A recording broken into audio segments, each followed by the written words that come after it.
প্রিয় 2024 সালের মাধ্যমিক পরীক্ষার্থী, বিনায়ক পাঠ ভবন তোমাদের জন্য নিয়ে এসেছে নতুন আপডেট। আগেই বলা হয়েছিল লাস্ট মিনিট সাজেশন দেওয়া হবে। আজকে বাংলা থেকে প্রথম লাস্ট মিনিট সাজেশনের মধ্যে তোমাদের রচনা দিয়েই শুরু করব। আগে রচনা সাজেশন দেওয়া হয়েছে, কিন্তু সে একটু বেশি আছে। আমি বলেছিলাম বা কথা দিয়েছিলাম যে তোমাদের রচনাগুলো কয়েকটা ছোট করে একটু দেওয়া হবে, যাতে তোমরা রচনাগুলো পড়ে যেতে পারো। যে কোনটা রচনা খুব প্রয়োজন তা অবশ্যই তোমরা দেখবে। তবে একটা কথা বলি, প্রথম থেকে শেষ পর্যন্ত ভিডিওটা দেখবে। অনেক সময় গুরুত্বপূর্ণ কথাগুলো অনেক থেকে যেতে পারে, যেটা হয়তো তুমি যদি দেখো তাহলে সেটা হয় না। তাহলে প্রথমে চলে আসি রচনা যেগুলো না পড়লে নয়। প্রথম হচ্ছে দৈনন্দিন জীবনের বিজ্ঞান, 2 হচ্ছে পরিবেশ রক্ষায় ছাত্র সমাজ অথবা পরিবেশ দূষণ ও তার প্রতিকারে ছাত্র সমাজ। 3 নম্বরের রচনাতে আছে একটি গাছ একটি প্রাণ। 4 নম্বরে বিশ্ব উষ্ণায়ন। 5 পড়বে মাতৃভাষায় বিজ্ঞান চর্চা, বাংলার উৎসব 6 নম্বরে। 7 নম্বরে পড়বে একটি ভ্রমণের অভিজ্ঞতা। 8 নম্বর যদি বলতে হয় ছাত্র জীবনে খেলাধুলার ভূমিকা বা চরিত্র গঠনে খেলাধুলার ভূমিকা। এছাড়া পড়বে বিজ্ঞানের অবদান বা বিজ্ঞানের জয়যাত্রা অথবা বিজ্ঞানের ভালো মন্দ। তারপরে রচনা একটা পড়তে পারো ছাত্র সমাজের দায়িত্ব ও কর্তব্য, রেল দুর্ঘটনা, করমণ্ডল এক্সপ্রেস, বিশ্বকাপ ক্রিকেট 2023, তোমার জীবনের লক্ষ্য। এই কটা রচনার মধ্যে যদি তোমরা এই কটা রচনা পড়ো, অবশ্যই আশা করি এগুলোর মধ্যে থেকেই পাবে। এবার প্রতিবেদন আর সংলাপের কথাটা বলছি না, কারণ ওগুলো তোমরা আগে থেকেই যেগুলো পড়ে রেখেছো সেগুলো পড়লেই হবে। তবে এবার চলে যাই জ্ঞানচক্ষু গল্প থেকে। এখান থেকে 3 নম্বরের কয়েকটা প্রশ্ন তাও তোমাদেরকে বলছি এই কারণে যে না বললে নয়। তোমরা জ্ঞানচক্ষু 3 নম্বর প্রশ্নগুলো যদি পড়তে চাও, নতুন মেসোকে দেখে তপনের কিভাবে জ্ঞানচক্ষু খুলে গেল, তপনের লেখা গল্প ছাপিয়ে দেওয়ার প্রতিশ্রুতি কিভাবে পালন হয়েছিল। পরের প্রশ্ন, নতুন মেসোকে দেখে কার কিভাবে জ্ঞানচক্ষু খুলেছিল। 4 নম্বরে পড়বে রত্নের মূল্য জরুরির কাছে, এটা ভুল, জহুরির কাছে হবে। কথাটার তাৎপর্য আলোচনা করো।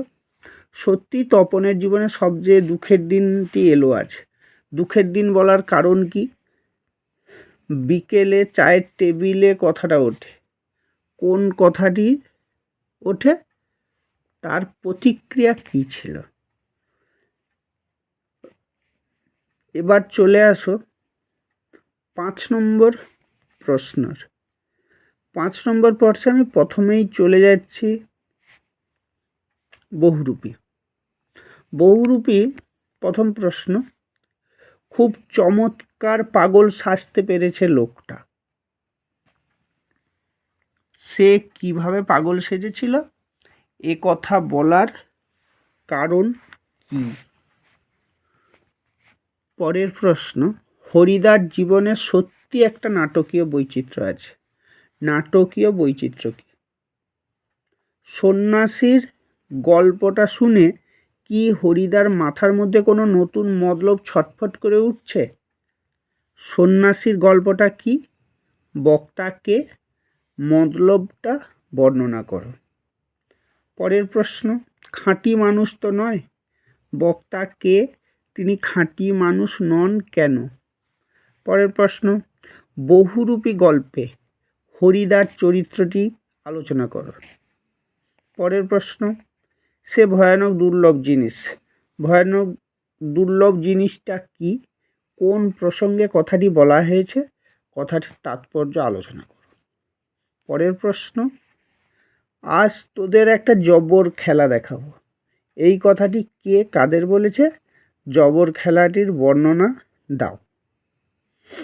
এবার আমরা চলে যাব পথের দাবি গল্পে 3 নম্বরের প্রশ্ন, বুড়ো মানুষের কথাটা শোনো, কে কাকে উদ্ধৃত কথাটি বলেছেন, এ কথা বলার কারণ কি। রাজবিদ্রোহী চিন্তাতেই ধ্যানস্থ হইয়া রহিল, কার চিন্তায় কে ধ্যানস্থ হয়ে রহিল, উদ্দিষ্ট ব্যক্তির স্বরূপ ব্যাখ্যা করো। পরের প্রশ্ন, তাছাড়া এত বড় বন্ধু কে, এ কথা বলার কারণ কি? পরের প্রশ্ন, অপূর্বর ঘরে চুরি হয়ে যাওয়া খ্রিস্টান মেয়েটি তাকে কিভাবে সাহায্য করেছিল? পরের প্রশ্ন, যে দুঃখই থাক আমি আজ থেকে মাথায় তুলে নিলাম, বক্তা কে, এ কথা বলার কারণ কি? পরের প্রশ্ন, অপূর্বর ঘরে চুরি হয়ে যাওয়ার জন্য সে কাকে কেন সন্দেহ করে? পরের প্রশ্ন, তুমি তো ইউরোপিয়ান নয়, কে কাকে উদ্ধৃত কথাটি বলেছিল, কখন এই কথা বলেছিল? পথের দাবি থেকে 5 নম্বরের প্রশ্ন, পলিটিক্যাল সাসপেক্ট সব্যসাচী মল্লিককে কার সামনে হাজির করা হয়, হাজির করা হলে কি দেখা যায়, তা লেখো। পরের প্রশ্ন, গিরিশ মহাপাত্রের চেহারার ও পোশাক পরিচ্ছদের বিবরণ দাও। পরের প্রশ্ন, কিন্তু ইহা যে কত বড় ভ্রম তাহা কয়েকটা স্টেশন পরেই সে অনুভব করল। সে বলতে কার কথা বলা হয়েছে, কোন প্রসঙ্গে এই কথা বলা হয়েছে? পরের প্রশ্ন, গিরিশ মহাপাত্রের চরিত্র বর্ণনা করো। পরের প্রশ্ন, গিরিশ মহাপাত্রের চেহারার ও পোশাক পরিচ্ছদের বিবরণ দাও।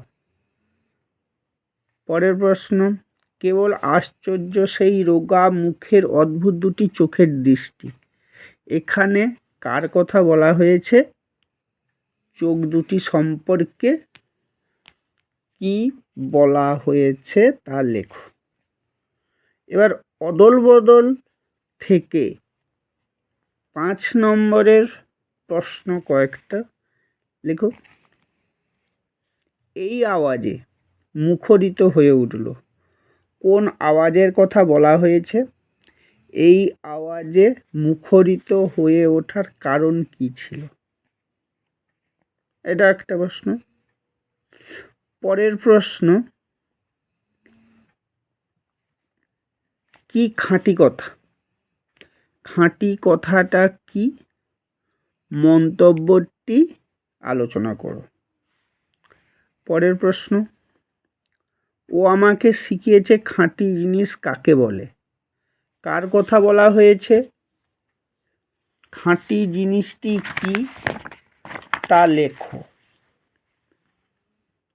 পরের প্রশ্ন, কিন্তু আমাকে বাঁচানোর জন্য তো আমার মা আছে, বক্তাকে, প্রসঙ্গটি আলোচনা করো। তারপরে প্রশ্ন, অমৃতের জবাব আমাকে বদলে দিয়েছে, অমৃতের কোন জবাব কাকে বদলে দিয়েছে এবং কিভাবে বদলে দিয়েছে, আলোচনা করো। পরের প্রশ্ন, অদল বদল গল্পে ক্রমশ গ্রাম পেরিয়ে কি আওয়াজে মুখরিত হয়ে উঠেছিল, কার লেখা, রচনার অংশ প্রসঙ্গ উল্লেখ করে তাৎপর্য আলোচনা করো। পরের প্রশ্ন, অমৃত এতেও পিছপা হতে রাজি নয়, কোন ব্যাপারে পিছপা হতে রাজি নয়, কখন পিছপা হতে রাজি নয়, কথাটি তাৎপর্য আলোচনা করো। এবার চলে যায় নদীর বিদ্রোহ গল্পে। নদীর বিদ্রোহ গল্পের 3 নম্বরের কয়েকটা প্রশ্ন একটু দেখে নেওয়া ভালো। নদীর বিদ্রোহের কারণ সে বুঝিতে পারিয়াছে, নদী কখন বিদ্রোহ করেছিল, কখন বিদ্রোহ করেছিল, এই বিদ্রোহের কোন ঘটনা নদের চাঁদের বোধগম্য হয়েছিল, লেখো। পরের প্রশ্ন, নদীকে এইভাবে ভালোবাসার একটা কৈফিয়ত নদের চাঁদ দিয়েছিল, নদের চাঁদের পেশা কি, সে কি কৈফিয়ত দিয়েছিল? পরের প্রশ্ন, নদের চাঁদ গর্ব অনুভব করেছে কিসের জন্য এবং কেন? পরের প্রশ্ন, নদের চাঁদ স্তম্ভিত হয়ে গেল, নদের চাঁদের স্তম্ভিত হওয়ার কারণ কি আলোচনা করো। নদীর বিজয় গল্পে নদীর বিজয়ী হয়ে ওঠার কি কারণ বলে তোমার মনে হয়? পরের প্রশ্ন, নদীর জন্য নদের চাঁদের এত মায়া একটু স্বাভাবিক হাইফেন তাৎপর্য আলোচনা করো। এরপরে আমরা অসুখী একজনে যাব। এখান থেকে সম্ভাব্য যে প্রশ্নগুলো সত্যি খুব ইম্পর্টেন্ট, সেটা এখানে এই মুহূর্তে সেটাতেই চলে যাচ্ছে। অসুখী একজন, অসুখী একজন কিন্তু তোমাদের একবারে শিওর পড়বে, মানে এখান থেকে যে কোশ্চেনগুলো করা উচিত অবশ্যই করবে ভালো করে এগুলো। শিশুরা খুন হলো, সেই মেয়েটির মৃত্যু হলো না, কী কারণে শিশুরা খুন হলো? মেয়েটির মৃত্যু না হওয়ার কারণ কি? পরের প্রশ্ন, তারপর যুদ্ধ এলো, যুদ্ধের রূপ ভয়ঙ্কর রূপে পরিচয় দাও। পরের প্রশ্ন, আর সেই মেয়েটি আমার অপেক্ষায়, কোন মেয়েটির কথা বলা হয়েছে? আমার অপেক্ষায় বলার তাৎপর্য কী? পরের প্রশ্ন, যেখানে ছিল শহর সেখানে ছড়িয়ে রইল কাঠ কয়লা, উদিতাংশটির তাৎপর্য আলোচনা করো। রক্তের একটা কালো দাগ, কোথায় কখন কার রক্তের দাগের কথা বলা হয়েছে?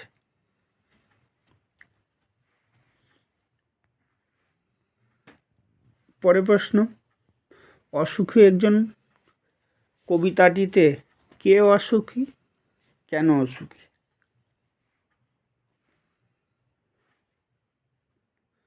এরপরে আয় আরও বেনে থেকে কবিতায় যাও।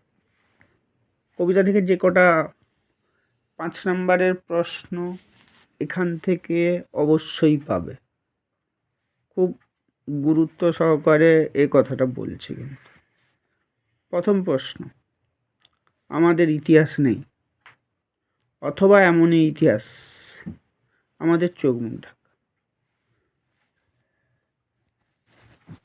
ইতিহাস কেন এমন, কোন ঘটনার পরিপ্রেক্ষিতে আলোচ্য উদিতাংশটি করা হয়েছে তা আলোচনা করো। খুব গুরুত্বপূর্ণ প্রশ্ন এটা। দ্বিতীয় গুরুত্বপূর্ণ প্রশ্ন, আমাদের ডান পাশে ধস, আমাদের বলতে কবি কাকে বুঝিয়েছেন? তাদের অবস্থান সম্পর্কে কবি আর কি কি বলেছেন আলোচনা করো। পায়ে পায়ে হিমানির বাঁধ, কাদের পায়ে পায়ে হিমানির বাঁধ? হিমানির বাঁধ বলতে কবি কি বুঝিয়েছেন এই বিষয়ে কবির মূল বক্তব্য আলোচনা করো। আমাদের পদ নেই কোনো, কেন পদ নেই? যাদের পদ নেই তারা কারা আলোচনা করো। পরের প্রশ্ন, আমরাও তবে এইভাবে এই মুহূর্তে মরে যাব নাকি, কোথা থেকে নেওয়া হয়েছে? কবিতাংশে কোন আশার নিরাশার কথা ফুটে উঠেছে তা কবিতা অবলম্বনে আলোচনা করো। পরের প্রশ্ন এখান থেকে আর না করলেও চলবে। এবার আমরা চলে যাব আফ্রিকা কবিতায়। আফ্রিকা কবিতায় কিন্তু তোমাদের জন্য এবারেও ইম্পর্ট্যান্ট, তো খুব কম করে বলছি, এখান থেকে বেশি না, খুব জোর হলে 3টে পাবে, 3টে 4টে করলে এখান থেকে যে কোনো প্রশ্ন লিখতে পারো। এর মধ্যে যে প্রশ্নটা একবারে আগে লেখা উচিত সেটা হলো, আসন্ন সন্ধ্যার শেষ রশ্মিপাতে দাঁড়াও মানহারা মানবীর দ্বারে, কাকে দাঁড়াতে বলা হয়েছে, কথাটির অর্থ কী, তাৎপর্য আলোচনা করো। অশুভ ধ্বনিতে ঘোষণাগুলো দিনের অন্তিমকাল, অশুভ ধ্বনি কি, দিনের অন্তিমকালের তাৎপর্য নির্ণয় করো। পরের প্রশ্ন, এলো ওরা লোহার হাতকড়ি নিয়ে, ওরা কারা, ওদের পরিচয় দাও। পরের প্রশ্ন, সভ্যের বর্বর লোভ, বক্তাকে, কাদেরকে সভ্য বলা হয়েছে, সভ্যলোককে বর্বর বলা হলো কেন? পরের প্রশ্ন, গর্বে যারা অন্ধ তোমার সূর্যহারা অরণ্যের চেয়ে, কবি একথা বলেছেন কেন তা আলোচনা করো। এবার চলে যাবো আমরা অভিষেক। আচ্ছা, অভিষেক থেকে 5 নম্বর প্রশ্ন আসবে না, এখান থেকে গুরুত্বপূর্ণ 3 নম্বরের প্রশ্ন আসতে পারে। তাহলে 3 নম্বরের প্রশ্নগুলোর মধ্যে যদি লিখতেই চাও, তার মধ্যে 3 নম্বরের প্রশ্ন, শিরচুম্বী ছদ্মবেশী অম্বুরাশি সুতা উত্তরিলা। তাহলে প্রশ্ন, অম্বুরাশি সুতাকে ছদ্মবেশী বলা হয়েছে কেন? তিনি কি বলতে চেয়েছেন আলোচনা করো।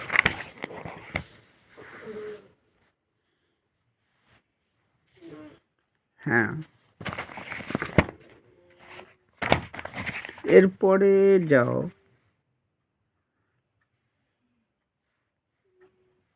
বীরেন্দ্রকেশরী ইন্দ্রজিৎ প্রণমিয়া ধাত্রীর চরণে, উদ্ধৃতাংশটি কোন কবিতার অন্তর্গত? ধাত্রীর চরণে প্রণাম করার কারণ। পরের প্রশ্ন, 2 নম্বর নয়, যেটা হবে সেটা লিখবে। জিজ্ঞাসিলা মহাবাহু বিস্ময় মানিয়া, মহাবাহু কে? তিনি বিস্মিত হয়েছিলেন কেন? তিনি বিস্মিত হয়েছিলেন কেন? পরের প্রশ্ন, অশোকের ফুল অশোকের তলে,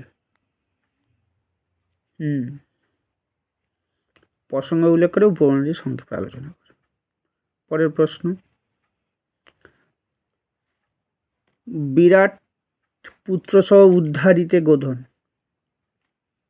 পৌরাণিক কাহিনীটি সংক্ষেপে আলোচনা করো। আলোচ্য উদ্ধৃতাংশটিতে হৈমবতী সুত যথা নাসিতে তারকে মহাসুর প্রসঙ্গ সূত্র উল্লেখ করে উপমাটি আলোচনা করো। পরের প্রশ্ন, হেনকালে প্রমীলা সুন্দরী ধরিপতি কর, প্রমীলা কে? তিনি তার পতির কর ধরেছিলেন কেন এবং কি বলেছিলেন? পরের প্রশ্ন, সাজিছে রাবণ রাজা বীর মদেমাতি, রাবণ রাজার রণসজ্জার সংক্ষিপ্ত পরিচয় দাও। 3 নম্বরের জন্য কিন্তু। পরের প্রশ্ন, কহিলা রাক্ষসাবতী, রাক্ষসাবতী কি বললেন তা লেখো। নমিপুত্র পিতার চরণে, করজোরে কহিলা, পিতার চরণে কে নমস্কার জানালেন? করজোরে তিনি কি বলেছিলেন? পরের প্রশ্ন, বিদায় এবে দেহ বিধিমুখী, কে কার কাছ থেকে বিদায় চেয়েছেন? বিদায় চাইছেন কেন? পরের প্রশ্ন, এ বার্তা, এ অদ্ভুত বার্তা জননী কোথা পাইলে তুমি? এই লাইনটা থেকে এখানে কোন বার্তার কথা বলা হয়েছে? তাকে সেই বার্তাকে অদ্ভুত বলা হয়েছে কেন? পরের প্রশ্ন, হা ধিক মোরে, বক্তা নিজেকে ধিক্কার দিয়েছে কেন? হ্যাঁ, এই কটা করলে হবে। এরপরে যাও পলয়োল্লাস। পলয়োল্লাস কবিতায়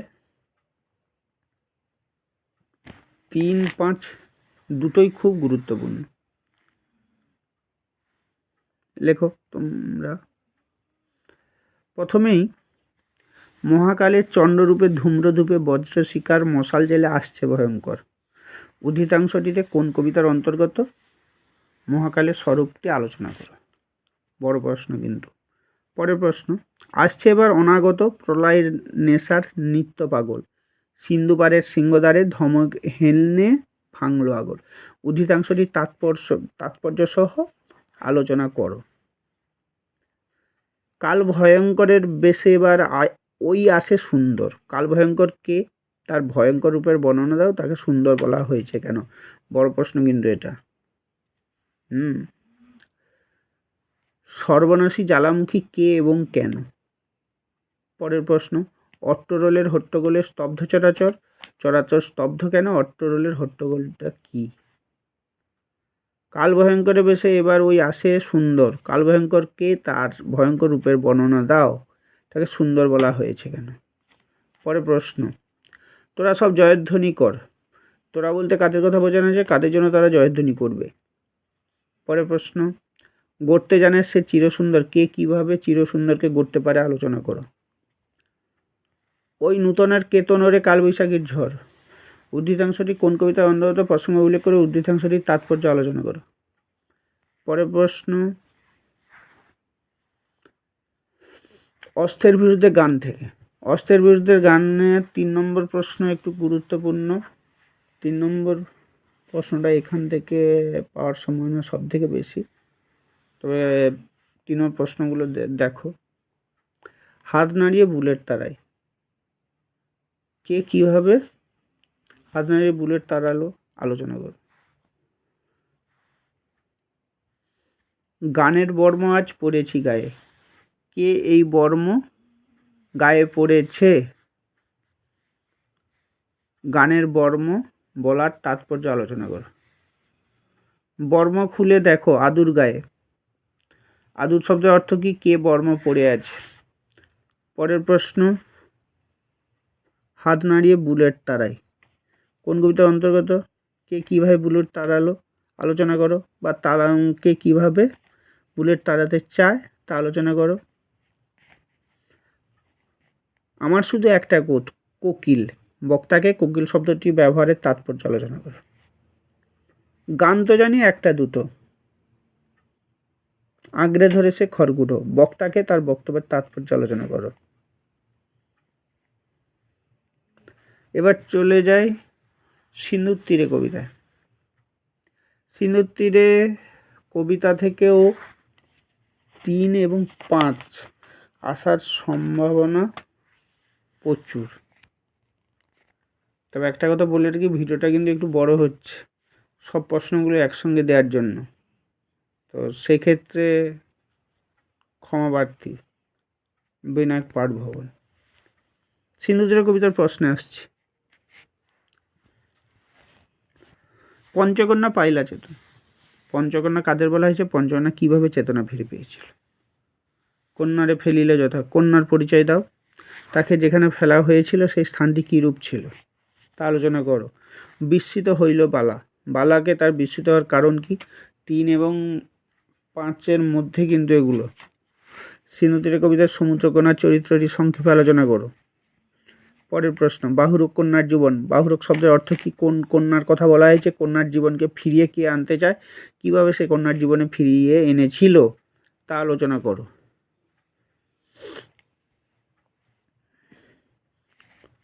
এরপরে চলে যাচ্ছি প্রবন্ধ। প্রবন্ধ দুটোর মধ্যে হারিয়ে যাওয়া কালি কলম থেকে অবশ্যই পাবে, সেটা বিশ্বাস। আমরাও কালি তৈরি করতাম নিজেরাই। কারা কালি তৈরি করতেন, তারা কিভাবে কালি তৈরি করতেন প্রশ্ন। এর আগেও কিন্তু হারিয়ে যাওয়া কালি কলম থেকে কিন্তু আমি প্রশ্ন দিয়েছিলাম, সেটা যারা আছে তার সঙ্গে এগুলোকে একটু বেশি করে দেখবে। কথাই বলে কালি কলম মন লেখে 3 জন। এখানে কথা বলতে কী বোঝানো হয়েছে ব্যাখ্যা করো। জন্ম নিল ফাউন্টেন পেন, ফাউন্টেন পেনের জন্মদাতা কে, সে কীভাবে ফাউন্টেন পেন জন্ম দিয়েছিল, সেটি কীভাবে কলম দুনিয়ায় বিপ্লব ঘটিয়েছিল। দোয়াত যে কত রকমের হতে পারে না দেখলে বিশ্বাস করা শক্ত। প্রবন্ধ অনুসারে রকমারি দোয়াতের পরিচয়টা, কার দোয়াত সংগ্রহ দেখতে গিয়ে বক্তার কী অভিজ্ঞতা হয়েছিল আলোচনা করো। পরের প্রশ্ন, কাল গুণে বুঝিবে আমরাও তাই, কথাটি কার লেখা, কোন রচনার অংশ, কে কোন প্রসঙ্গে কথাগুলি বলেছে তার তাৎপর্য আলোচনা করো।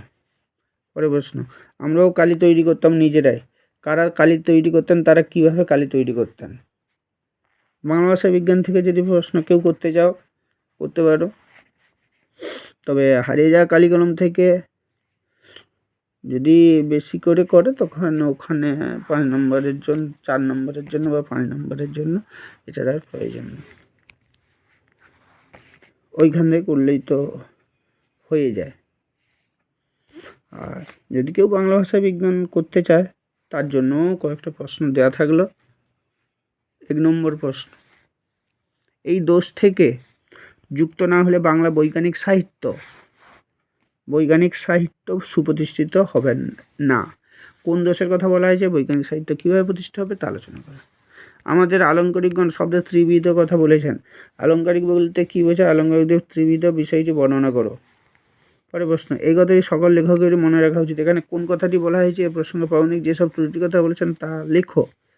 পরে প্রশ্ন, তাড়াতাড়ি বলছে এই কারণে তোমাদের ভিডিওটা খুব বেশি বড় হয়ে যাচ্ছে, তো এই জন্য এটা তাড়াতাড়ি শেষ করে দিতে চাইছি, একটু স্পিডে বলছি।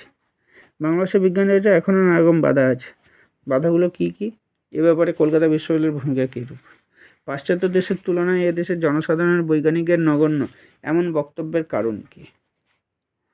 পরে প্রশ্ন, অল্পবিদ্যা ভয়ঙ্করী প্রবাদী প্রবন্ধ অনুসারে কীভাবে প্রণীত হয় এর সপক্ষে যুক্তি দাও। আচ্ছা, এখানে কিন্তু প্রবন্ধ করে এটা করলাম, পরে আর একটা ভিডিও আমি করছি, কারণ একসঙ্গে এত বড় ভিডিও তোমাদেরকে শুনতেও বিরক্ত লাগবে, তোমাদের এত সময়ও নেই। এখন এখানে রাখি, তোমরা মন দিয়ে পড়াশোনা করো, ভালো করে পড়াশোনা করো, পরীক্ষা ভালো হবে, খুব ভালো হবে, ভয় পেও না।